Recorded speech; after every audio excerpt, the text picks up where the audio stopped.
Hello everybody, welcome to today's video. I have something different for today, a whiskey tasting. Well, I've done a whiskey tasting before, but this is the first one in about 3 years. So without further ado, let's get started. So today is going to be both a whiskey tasting and a whiskey comparison. I'm going to be comparing a Chinese whiskey with a Japanese whiskey. So we probably know that Japanese whiskey is one of the most well-established whiskies outside of its home, of the country of its birth, Scotland. Also, Japanese whiskey is probably one of the most, if not the most expensive. I would say for a good Japanese whiskey, you're looking at least $50, and most of them around more than $100. A single malt, you're looking at starting price of at least around $100 to $150 for a single malt. Stack the aging on top of it, and the price is only going one way. Now, Chinese whiskey, on the other hand, is relatively new, but just because it's new doesn't mean we should write it off. It could well be very good. So today I bought myself some. So at SKP Dawanglu, I finally found a Chinese whiskey, Laizhou, and the lovely people who sold me it, provided me with a very nice bag, and it comes in a very colourful box. This one is the red wine cask. So there was the option of a bourbon cask, but I passed on that because I really want to be experiencing Chinese whiskey, not bourbon, or at least not the bourbon flavours, which are fine, by the way. I just don't want that flavouring to in any way rob it of any kind of Chinese authenticity. So I chose the red wine cask rather than the bourbon cask, and China does have a very good red wine industry. In fact, China does have a very good distilled liquor industry, most famously Baijiu. Now, Baijiu, I haven't done a tasting on Baijiu. I probably won't, because it would be a bit impartial, because Baijiu just frankly isn't my cup of tea. I've experienced one too many dinners and banquets where one unfortunate person has had to be assisted home, and it wasn't me, honest, I swear.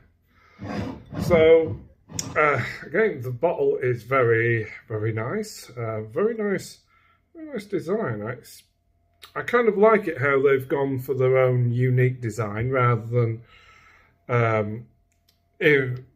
just simply aping a design of like the typically squarish design of a bourbon bottle, or the more circular design of the Japanese whiskies, particularly Hibiki. So this is, kind of got its own. Oh my! No, anyway, never mind. I'll find that later. So I'll just make sure that this. I'll just choose the glasses so I don't mix them up. I've got different glasses, so okay. Pours very well. I'll pick that lid up later. Now the comparison I have here is the Chita. It's a Japanese single grain whiskey distiller's reserve.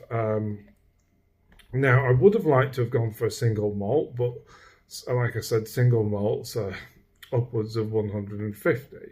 So I felt it was more fair to compare it on a price basis, and this roughly retail very to a similar price to Laizhou. Now, okay, so I've already had some of it, so let's without further ado, let's pour up. Again, I do prefer the one that pops, but not when it goes It just doesn't, well, it pops across the room. So, it's a very nice bottle and very nice colouring. Again, I do like the colour. I have a partiality to the more clear whiskies. My favourite whiskies, Ardbeg, Glenmorangie, they tend to have a more clear texture. So let's pour up. I'm not going to pour too much because, well, I don't want to get smashed.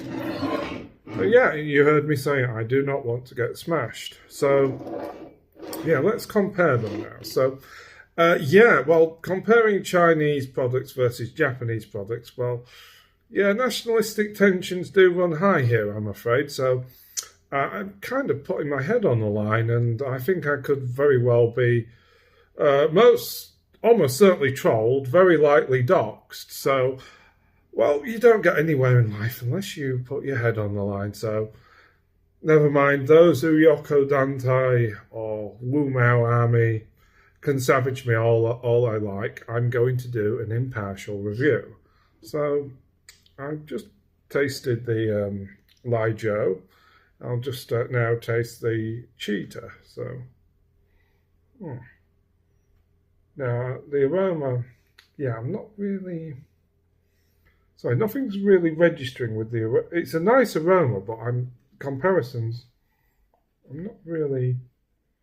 I'm a bit stuck for words, but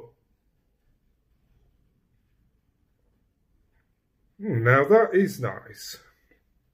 It doesn't burn. It doesn't. I mean, Hibiki, which is it's a blended whiskey, but it's expensive. It retails at about at least $100. That does have a kick. Now this,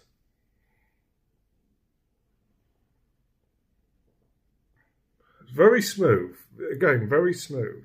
So smoothness. The Chita from Japan is very nice, and it's I believe it's some Chita in there. Oh, it's a Suntory whiskey. Yeah, it's a Suntory. So, Laizhou.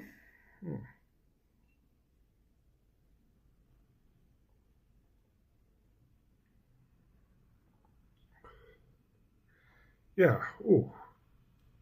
Like I said, there's more aroma to the Laizhou. So I'd say Laizhou has the edge when it comes to aroma.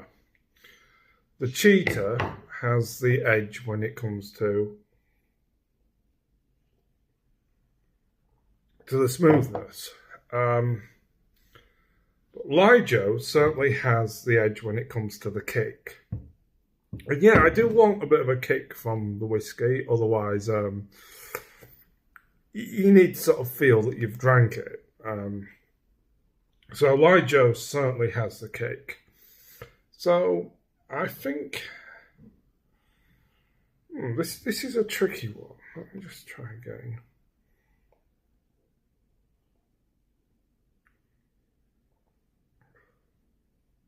Nice, very smooth, very smooth.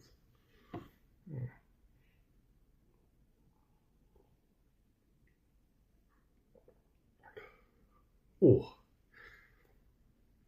this one has more of a burn to it. Okay, so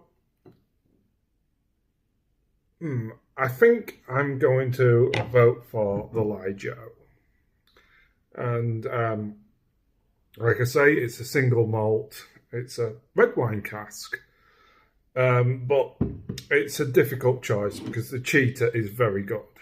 The Chita is very good, but so is the Laizhou. And like I said, maybe it's all the soil and water in Sichuan.